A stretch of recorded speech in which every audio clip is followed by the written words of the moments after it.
Good evening. How is everybody? We good? Have you done it yet? You've got to stop shit. Sorry, everyone. Tom's just wandered in and said, "Hey, baby," just as I said hi to everyone. And he thought I was talking to him. He's wrong. Get out, you old goat. How's it going? I'm on the gin. My upstairs neighbour's having a party despite lockdown and despite that just being annoying. So I thought I'd have some gin and cheer myself up talking to you guys. Trying to be careful with the microphone today after you all thought I died yesterday.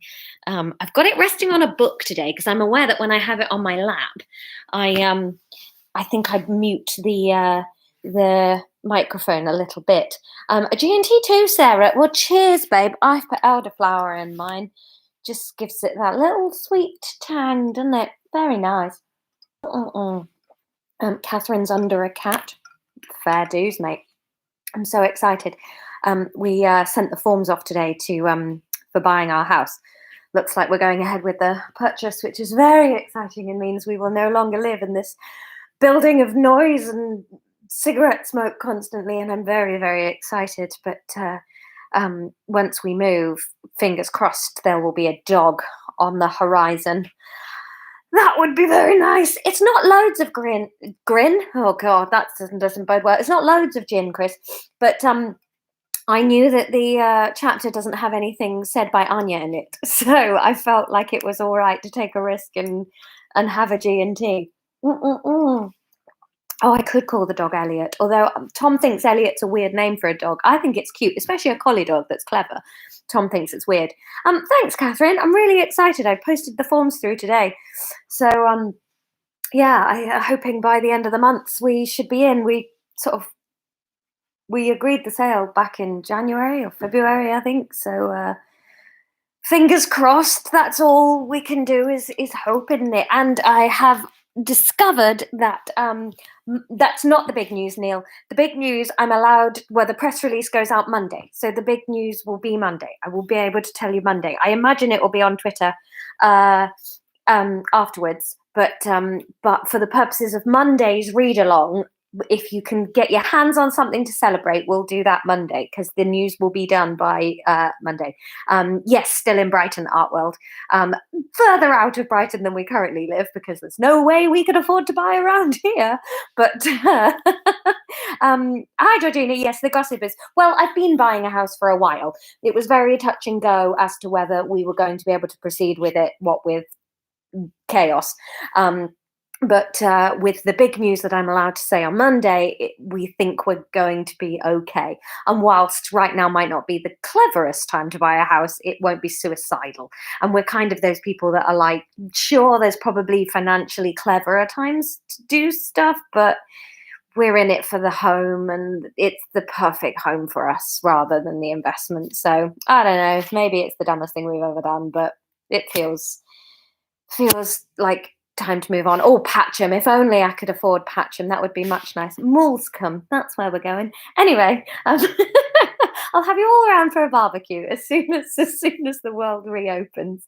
But yeah, exciting. It was good to go for a walk today and drop that stuff off. So I think you're gonna like today's chapter, but we shall see. It's taken me a while to think of the question actually, because I've been trying to, now that the plot is getting thicker, I've been trying to not preload the questions, but just make sure that when I ask you a question, I know roughly what I've got in my head for whatever you decide, you know? So, what the hell are they doing up there? Anyway, so that's the decision. Right, so let's get reading, shall we? Emma was finding waiting for a reply easier the second time around. She'd settled in her mind that there was a week's time difference between her phone and Theo's, and she was perfectly at ease with the idea of waiting until next week for a response. That's not to say she didn't jump like a startled rabbit watching Watership Down every time her phone beeped or vibrated. It was Saturday evening, and she was settled into the sofa, enjoying a brand new tub of Ben & Jerry's, having had to dispose of the melted one from last Sunday. It had been a lovely day in the shop. Tourists were flooding into Bath, and each one went home from the Christmas shop with some sort of special trinket to put away and forget they'd brought, only to unwrap and remember and be happy all over again come December. Emma was really beginning to love her little spot in the shop. She knew it couldn't be a forever job. The money wasn't good enough for a start, but just for right now, it was perfect. And the camaraderie with Fiona made it even better. That was not to say, though, that she wasn't eagerly anticipating a Sunday off with nothing to do except laze about the house and catch up on all the television she could cram into a single day. Her phone began buzzing on the arm of the sofa, and her heart rate shot immediately up to dangerous red meat levels of urgency. She grabbed at her phone to answer it, but managed to swipe it off the arm of the sofa without seeing who was calling. Surely he won't be calling in response to a text message anyway, she argued with herself, whilst frantically trying to receive the phone from where it had disappeared between the sofa and the wall. That's not good phone etiquette, is it? He's not even allowed, is he? The phone was still buzzing merrily away, and her fingers managed to make contact with the bottom end. Why do they make phones so deliberately slippery these days? She asked herself, frustrated. She pulled it out and saw that it was Fiona calling. She swiped to answer and then leant back into the sofa. Emma, came Fiona's voice through the tinny speaker. Yeah, hi, Fiona. You out running? Asked Fiona, sounding confused. Good God, no. No, I'm at home eating ice cream. You sound all out of breath. Never mind, listen, what are you doing tomorrow? Emma saw all her plans for a lazy Sunday with RuPaul vanishing before her eyes as she quickly sketched up an imagination of Fiona telling her the shop needed to open on Sunday after all for some crazy reason. Perhaps there was a Christmas festival coming into town last minute, or the mayor, or the Queen, or... Emma, are you listening? Fiona's voice broke back into Emma's sugar-boosted fantasies. Quick gym break. Sorry, yes, I'm listening. I don't have concrete plans. Emma tried to fudge the truth to give herself a back door out of whatever Fiona was calling about. Brilliant! Will you come out for the day with me? Fiona jumped on Emma's apparent vacancy. Where? Asked Emma, relieved that at the very least her plans were not being interrupted for work reasons. I need a wingman, said Fiona. You absolutely don't. You already have 2 boyfriends. I'm not helping you get a third, said Emma, picking her spoon back up and balancing her phone on her shoulder. Well, that's it, exactly, said Fiona, starting to sound a little snappy. I want to break it off with Norman tomorrow, but I'm worried I'm going to bail, and I need you there to keep me on track. Emma dropped the spoon into the ice cream tub, and a little spray of peanut butter globules bounced out and splattered across her face. Absolutely not, she protested, finding that even her prodigious imagination was completely unable to come up with a worse scenario than the thought of being out for the day with Fiona and Norman, while Fiona tried to break up with Norman. Oh, come on, whined Fiona, sensing she was losing control of the conversation. Please, Emma, I'd do it for you.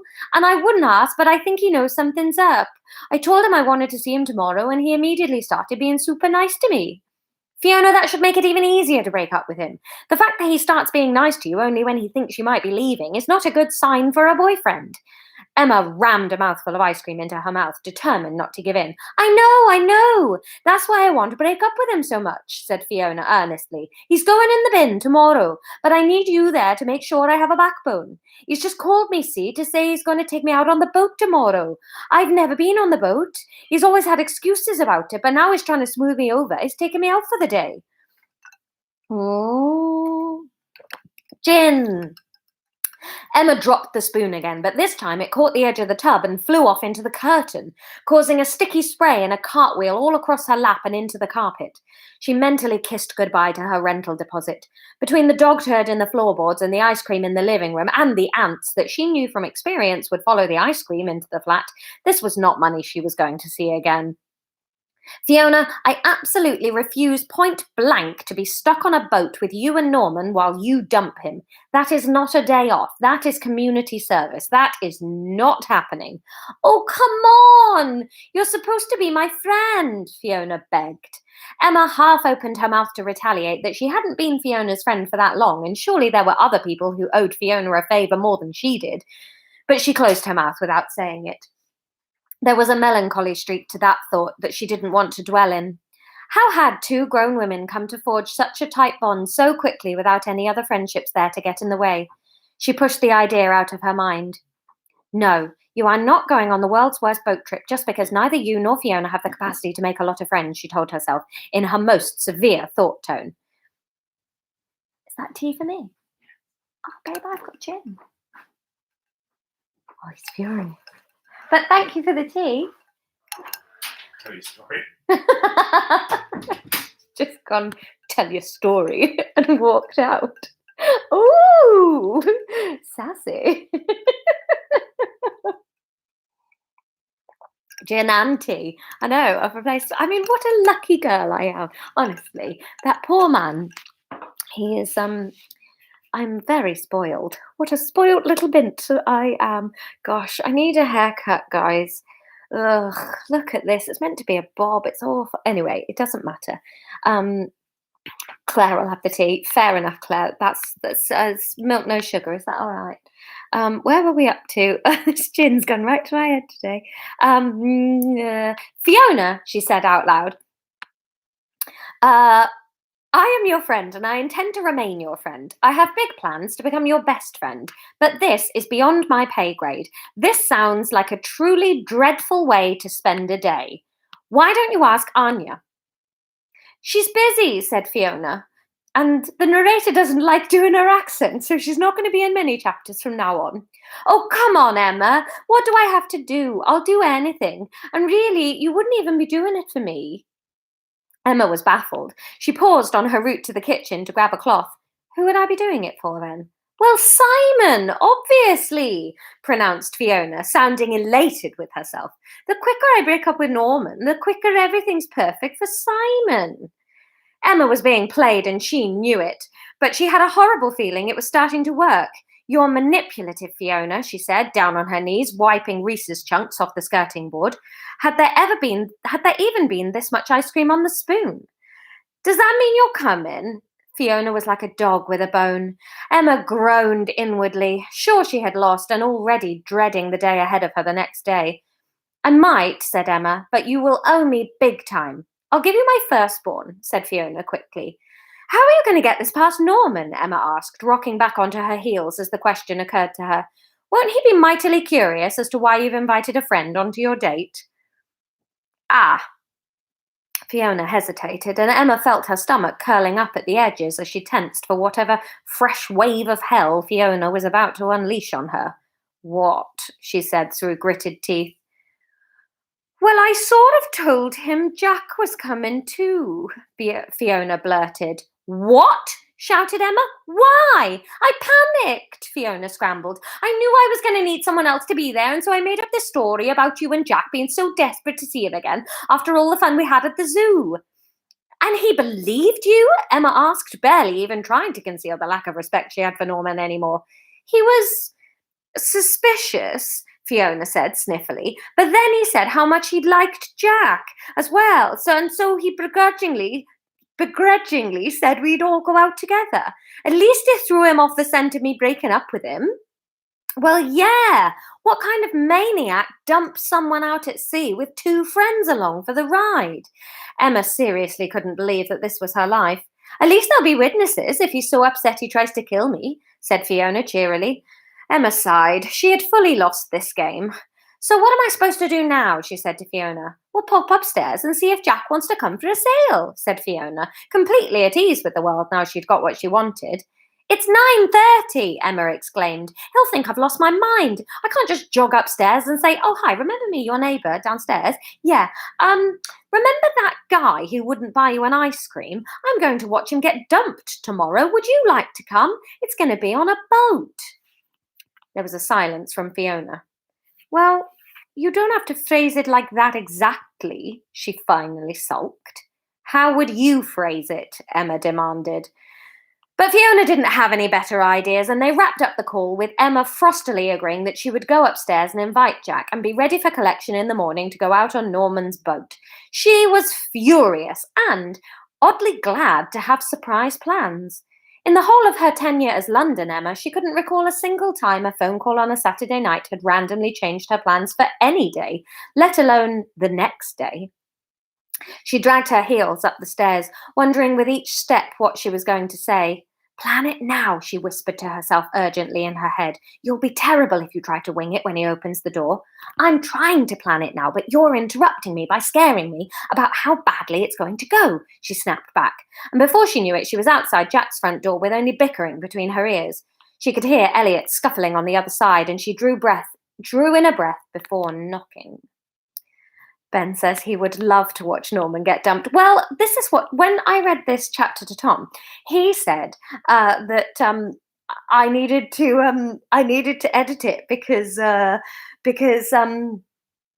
it did sound really fun being on a boat watching someone get dumped. And then I had to be like, no, it's a funny anecdote, but you wouldn't actually want to go. And he was like, oh, I don't know. And I was like, no. So then we had to do this weird thing where I was like saying, like listing our actual friends in relationships and going, but you wouldn't want, like, if that person said to you, I'm going to dump my partner on a boat, will you come? You wouldn't physically want to be on the boat, would you? And we went through like 15 minutes of this discussion before he agreed that actually it's funny in the context of the book, but in real life, you'd rather die.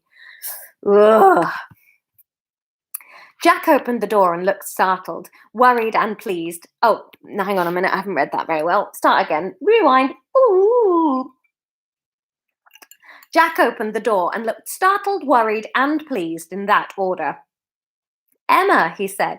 Everything all right? Emma was immediately at ease and had to laugh at his consternation upon seeing her. She supposed that to him she was a creature more often than not embroiled in some sort of chaos. It was funny, really, to have someone think of her like that when in her mind she was such a dull little thing. She smiled back at him. Perhaps it would be good to go out with him for the day tomorrow. It would give her a day with him around to really examine whether or not she had any sort of burgeoning feelings for him. But what if you do? She asked herself. Well, then I do, was as far as she got answering, though, before she realized she needed to talk out loud to Jack. Jack had been momentarily distracted by Elliot peering out from behind his legs and then making a full-force attempt to get to Emma. But now he had Elliot under control. He was very much expecting some sort of conversation from Emma. Yes, everything's fine, actually, said Emma, for once. No fires, no turds, no broken ribs. I'm surprised you're not out. It's Saturday night, isn't it? Said Jack. Yeah, but I'm not really one for going out. Clubbing isn't really my thing. Emma had been clubbing a few times, but the last time she had gone, she'd got carried away dancing to Mr. Brightside, and it had resulted in a broken nose for a woman behind her and a lifetime ban from Coco. Me neither, surprisingly. Jack gave her a shy smile. So, what brings you up to my door? He leant against the door frame with one arm over his head, and Emma decided that if she did fancy him, then she definitely fancied him the most when he was stood like that with his arm flexed. He just looked all the things she felt she wasn't. Solid, together, and capable. Okay, well that was one tick in the box for I like him, she thought, and then felt a little tipsy at the idea that she might have a crush. I have a strange proposition, she said, unsure how to begin. She immediately decided that this was not the right choice. The use of the word proposition was weird and had made it seem lewd. Her telltale bright red cheeks began to appear and she backed hastily away from her words. I mean, it's not my proposition, it's Fiona's. Oh God, this is worse. He's going to think you want a threesome. Ew, not with Fiona. Too weird. Not with anybody. You haven't had sex with one person for 3 years. Why would you think it was a good idea to get back on the horse with double the number you're used to? You've stopped mid-conversation. Emma's favourite film was Inside Out, but she had to imagine that her own little in-brain controllers had all gotten their jobs despite being wildly underqualified, because things seemed to shut down in her brain far too often for her liking. She decided honesty was the best policy and unravelled the story for Jack about Fiona wanting to break up with Norman and how themselves and the boat had gotten caught up in it. The only thing Emma omitted was Norman's marital status. She felt like it wasn't her place to inform Jack of this, and it wasn't strictly pertinent to the situation. When she'd finished, she stood and looked at Jack. It felt like it took him an age to reply. Well, I had a few things in the diary for tomorrow, he said, and Emma felt her heart sinking. So, is that 2 in the box for I like him? She mused, assessing the heart sinking to see whether it was problematic, but Jack hadn't finished. But I'm pretty sure Elliot here won't mind if we clip him another day, will you, boy? Elliot panted up at him and looked frankly jubilant. Emma suspected that dog was far more intelligent than its limited communication skills could convey. Right, said Emma, looking forward to the day on the boat a whole lot more now that Jack was on board. Tomorrow it is, then. Our second day trip, said Jack. I'll see you in the morning. On her way back down the stairs, Emma had to admit that the smile on her face was damning evidence of a third tick in the I like him column. That's the end of chapter 19. Oh, you guys are all 3 years. Yeah, she's had her crush on Theo, hasn't she? So, she's not been interested. 3 years is reasonable. Anyway, I've had too much gin to get into talking about how long people can go without having relations. Anyway, so yes, I thought you'd enjoy a little Emma exploring whether she likes him